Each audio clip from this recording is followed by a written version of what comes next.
요나서 4장 6절에서 11절, 제가 한 절, 여러분 한 절, 앞에도 있습니다. 보시면서 이렇게 교도하도록 하겠습니다.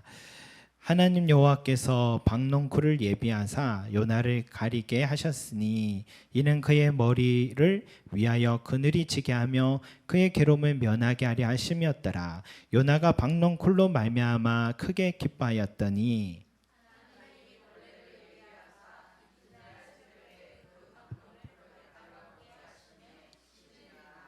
해가 뜰 때에 하나님이 뜨거운 동풍을 예비하셨고 해는 요나의 머리에 쪼임에 요나가 혼미하여 스스로 죽기를 구하여 이르되 사는 것보다 죽는 것이 내게 나으니이다 하니라.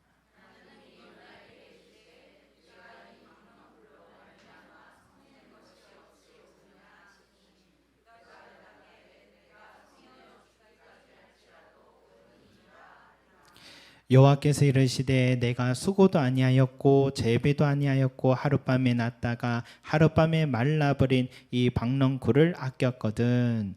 하물며 이 큰 성읍 니느웨에는 좌우를 분별하지 못하는 자가 12만여 명이요 가축도 많이 있나니 내가 어찌 아끼지 아니하겠느냐 하시니라. 아멘. 여러분, 오늘은 이 주일 예배 겸 이 수련의 첫날인데 우리 수련의 중심 메시지가 이 요나서로 하게 됐습니다.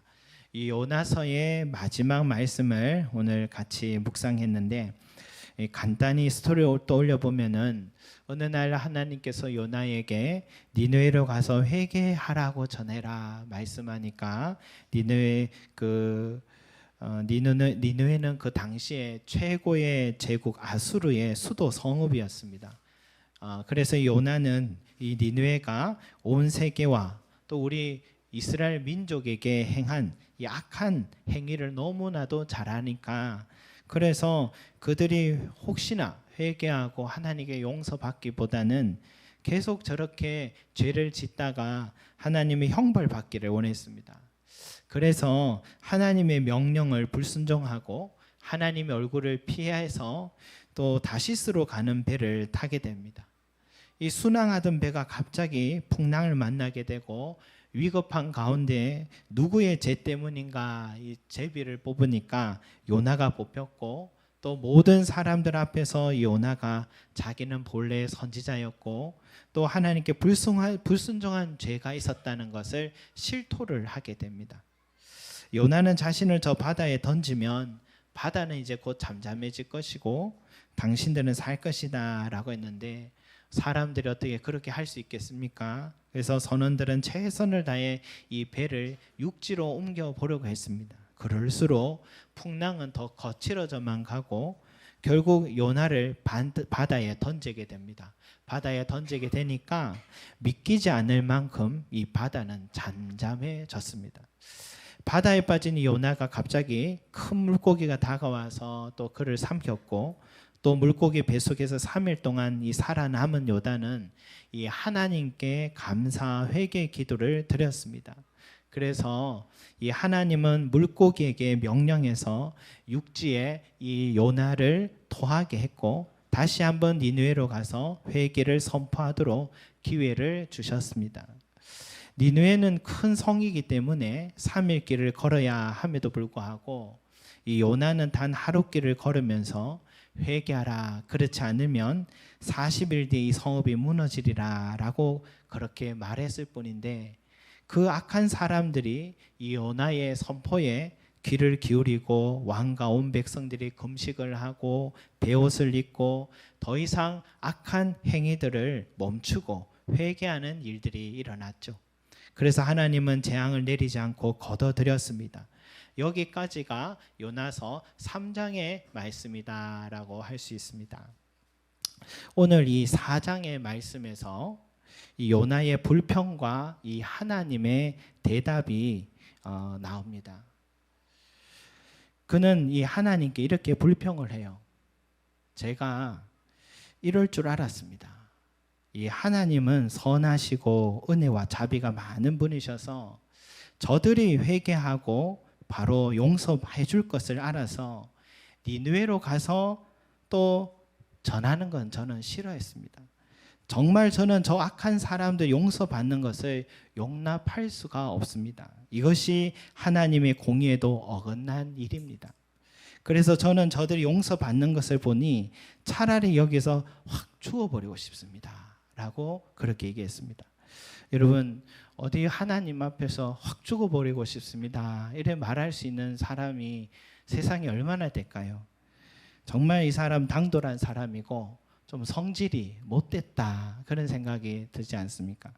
그리고 좀 전만 해도 자기도 불순종해가지고 물고기 밥이 될 참이었는데 하나님께서 이 사람 살려주셔서 또 기사회생하고 감사기도했던 사람이 이 며칠이 지났다고 벌써 이렇게 불평을 지금 하고 있는 걸까요?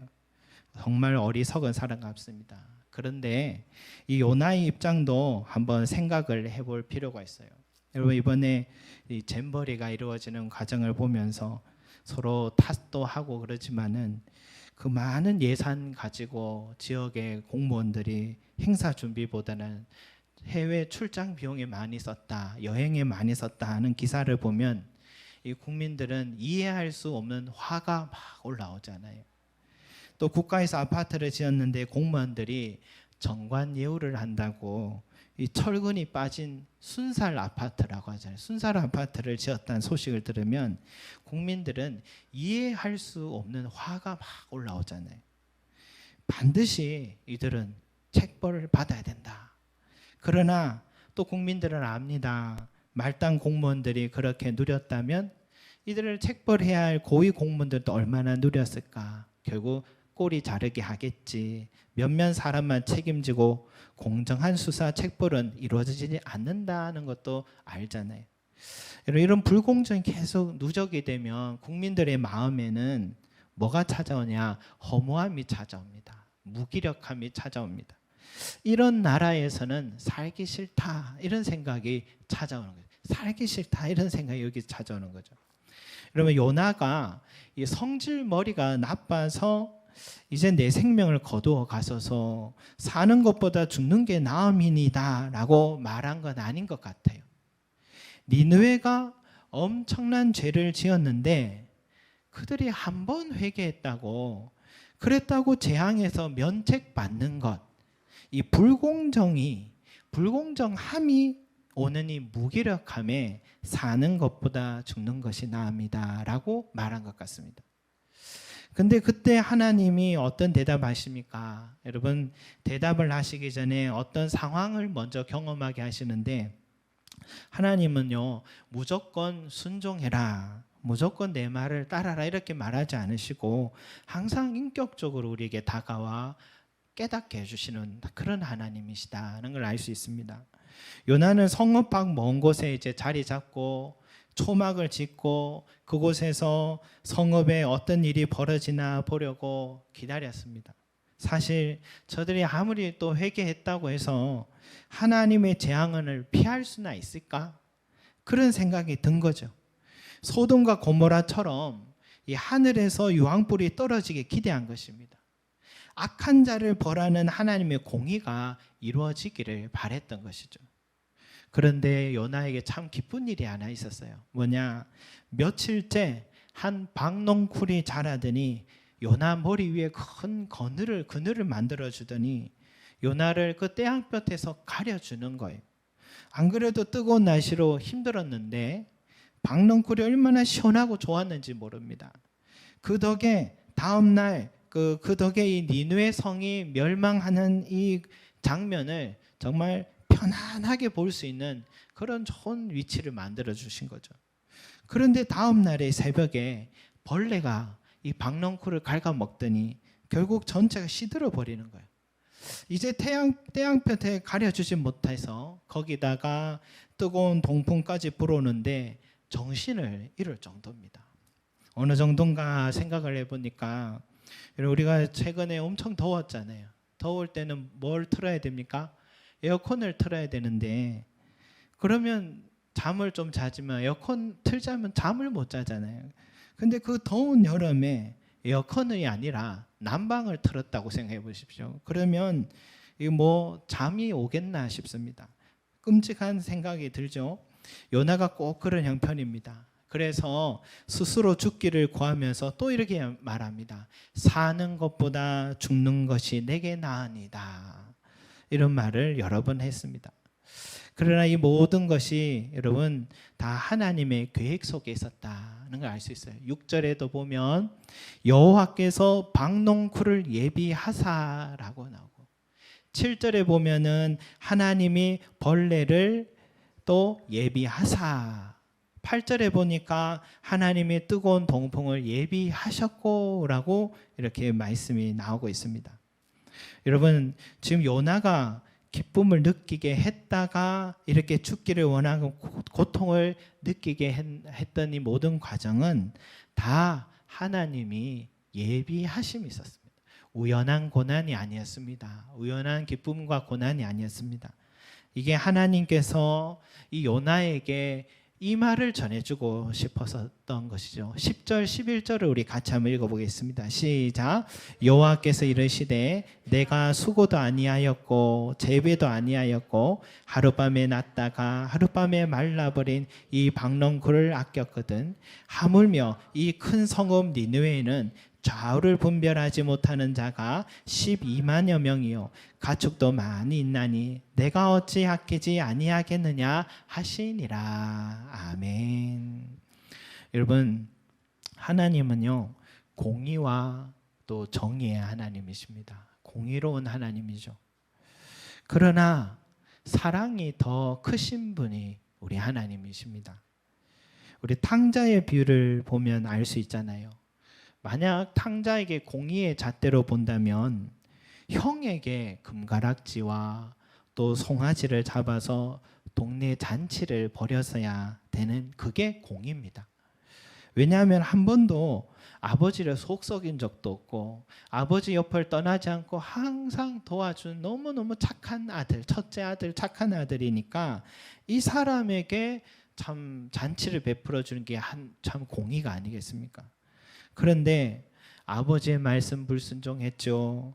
미리 물려받을 재산을 미리 당겨서 이미 다 탕진했죠. 거기다가 염치도 없이 다시 돌아온 이 둘째 아들에게 새 옷을 입히고 금가락지 끼우고 송아지를 잡아 잔치를 했다.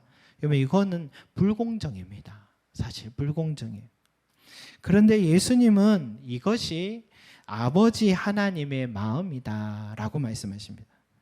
하나님은 공의보다는 사랑이 많은 분이시다라는 것입니다. 요나도 이걸 알고 있었어요. 하나님은 공의보다 사랑이 너무너무 많다는 걸 알고 있었어요. 그래서 4장 2절에 이렇게 본인도 얘기하잖아요. 4장 2절에 보니까 주께서는 은혜로우시며 인애가 크시사 뜻을 돌이켜 재앙을 내리지 아니하시는 하나님이신 줄 내가 알았음이니이다. 자기도 알고 있었던 거예요. 내가 이렇게 전하면 하나님 회개하면 바로 용서해 주실 하나님 걸 너무 잘 알아가지고 안 가려고 했던 것입니다. 요나는 하나님 얼굴을 피해 다시스로 간 이유는 여기에 있었습니다. 하나님은 공의보다는 사랑이 크신 분이다. 그래서 사도 요한이 하나님을 이렇게 정의합니다. 하나님은 사랑이시라. 하나님은 사랑이시라. 이것 말고는 하나님을 정의 내릴 만한 단어를 찾지 못했기 때문입니다. 이렇게 죄 많은 인간들을 이제는 심판하셔도 되는데 공의를 지키자며 이 죄 많은 인간을 심판해야겠지만 하나님은 자기의 하나밖에 없는 아들에게 그 모든 심판을 다 내리신 것입니다. 그게 바로 십자가입니다. 그래서 십자가는요 가로와 세로를 이렇게 만들어졌는데 이 공의와 사랑이 교차하는 게 십자가라 하잖아요. 그 속에는.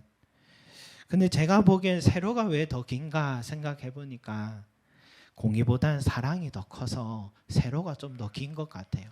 안 그랬으면 사이즈가 같았을 텐데 세로가 좀 더 긴 이유가 공의보다는 사랑이 더 크신 것 같아요. 솔직히 공의로 따지자면 하나님께 죄를 지어서 불순종하고 얼굴을 피한 요나 자신도 지금 살아있으면 안 되잖아요. 그래서 바다에 던져져 죽거나 물고기 밥이 되어서 죽는 게 공의였습니다. 그러나 하나님은 이 하나님의 사랑은 요나 자기의 삶에도 그대로 적용이 되고 있었던 것입니다. 1장 17절을 보면 여호와께서 이미 큰 물고기를 예비하사라고 했습니다. 여러분, 물고기도 사실 하나님이 예비하셨던 겁니다. 물고기 뱃속에 들어간 이유도. 하나님은 요나의 삶을 공의가 아니라 사랑으로 감싸 주셨던 거죠. 하나님께서 예비하신 큰 물고기로 인해 다시 구원의 은혜를 하나님이 주신 것입니다. 여러분, 요나는 그것을 잊어버렸다는 것이죠. 자기의 삶에도 하나님은 공의를 적용하기보다는 사랑해 주셨다는 것을 잊어버린 것입니다. 탕자의 형도 마찬가지입니다. 자신이 아버지 품 안에 있으면서 자기가 생각은 내 아버지를 위해서 내가 한 것만 자꾸 생각하는데, 그 아버지 품 안에 있음으로 인해서 누렸을 그 모든 은혜와 사랑은 다 잊어버리고 그저 자기의 동생의 잘못만 보고 또 내가 수고한 것만 자꾸 보고 있었던 것입니다. 그래서 동생에게 베푼 그 사랑만 보고 있는 겁니다. 그러니 사랑보다는 공의에만 자꾸 집착하고 감사보다는 불평을 더 많이 한 게 요나의 마음이요 탕자의 형의 마음이었다는 걸 알 수 있습니다. 여러분, 우리도 저 세상을 향해서 또 내 가까운 사람을 향해서 공의를 강조해 오면서 살아온 모습은 없었는지 한번 돌아봐야 될 것 같아요. 내가 기억하기로 저 사람 예전에 그렇게 잘못을 참 많이 했던 사람인데 왜 저렇게 지금 더 잘 살고 있지? 저 김 집사는 내가 더 잘 아는데 왜 저 집사의 자식은 더 많이 복을 받고 있을까? 저 형제 자매의 과거를 내가 더 잘 아는데 지금 왜 나보다 더 잘 되고 있지? 여러분, 이런 공의가 자꾸 내 안에 작동되고 있는 건 아닌지 한번 돌아봅니다. 여러분, 그때에 우리 자신은 봐야 돼요. 우리는 잊고 있는 게 있습니다. 하나님의 사랑입니다. 나도 지금까지 여기까지 온 것이 정말 내가 잘해서가 아니고 하나님의 은혜로 살아왔는데 그 은혜를 잊어버리고 은혜를 잊어버린 감사가 사라지고 자꾸만 비교의식에 빠지고 공의의 잣대로 내 형제 자매를 바라보고 또 판단하고 내 자신을 보면서 한탄하는 한숨 쉬는 그런 모습이 아닌지, 이게 요나의 모습이고 또 우리의 모습이 아닌지 돌아봅니다. 하나님은 저 형제 니느웨도 사랑하셨지만요, 요나인 나 자신도 한없는 사랑으로 감싸 주셨다라는 것을, 내가 이렇게 하나님의 사랑을 받고 살아왔다면 여러분, 당연히 저 형제 자매에게도 하나님의 한없는 사랑은 적용되고 있다는 사실을, 내가 용서받고 사랑받은 것처럼 저 형제 자매도 용서받고 사랑받아야 된다는 사실을 우리가 받아들이는 것이 여러분 공의요 공정이다라고 말할 수 있겠죠.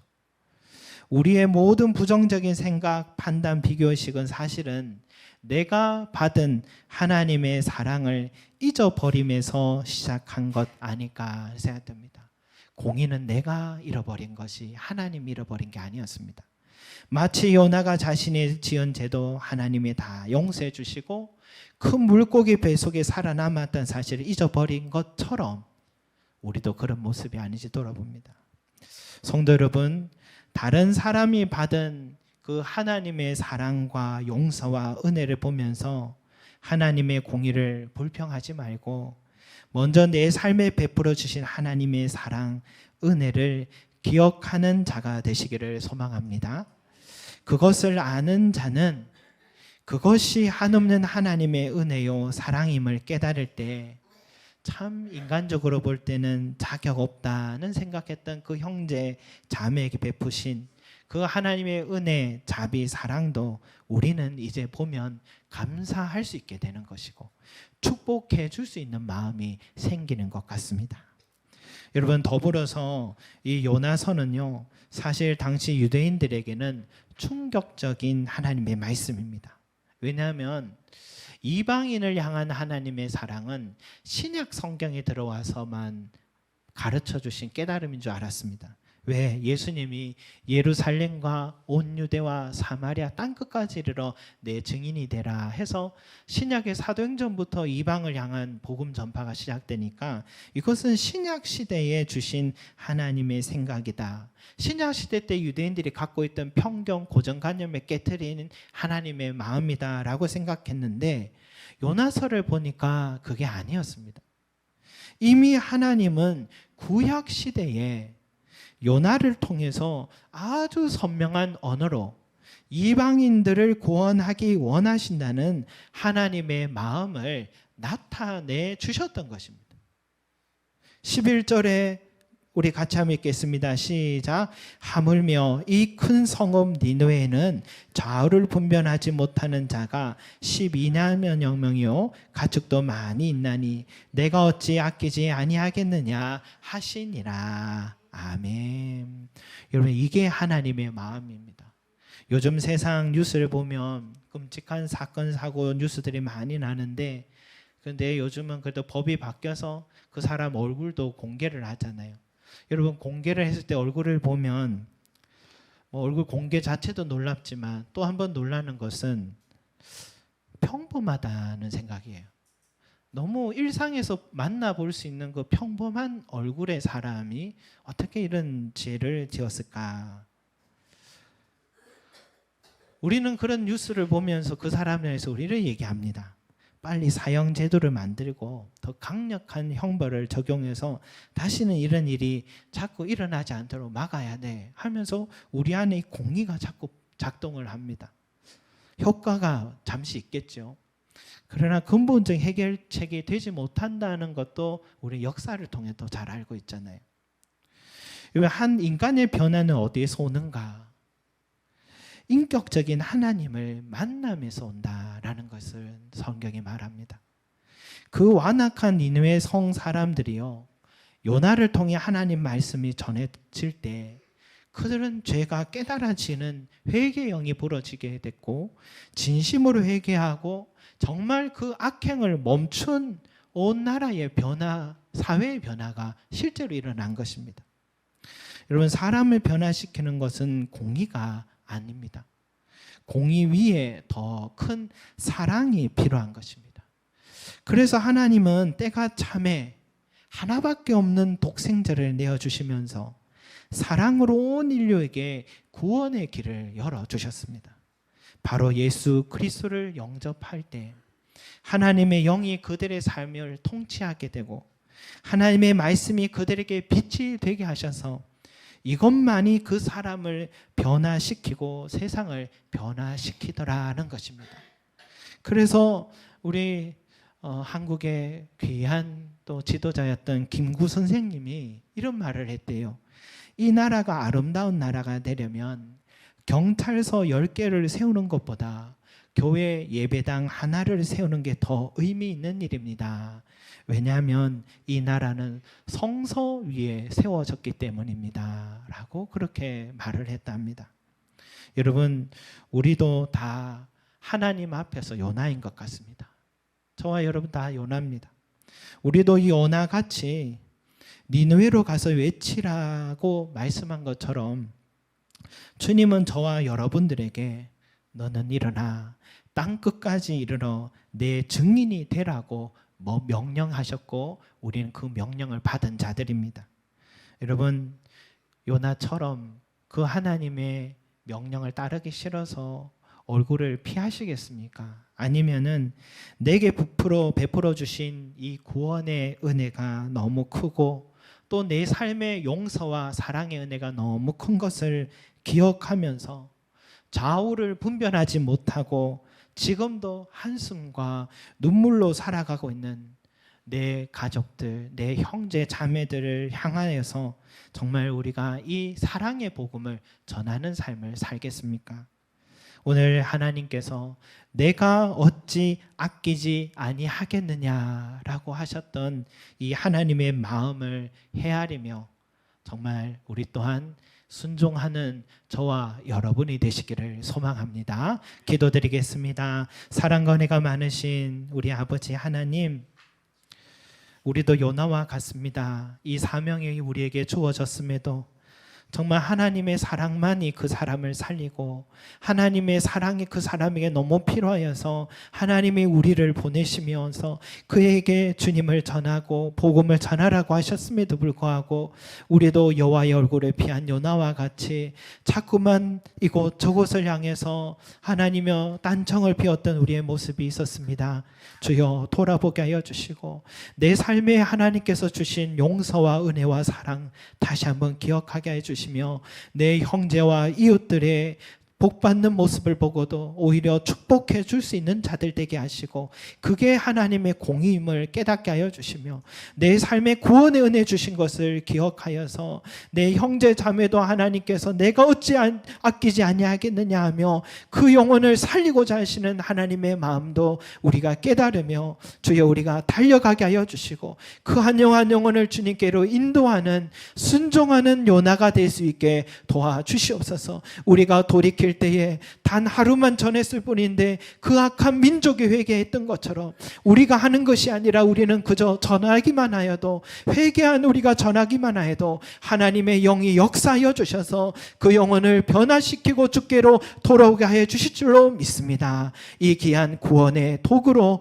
우리를 사용하여 주시고 하나님의 사랑을 깨닫고 전하는 자들 되게 도와주시옵소서. 감사드리며 예수 그리스도 이름으로 기도드립니다. 아멘.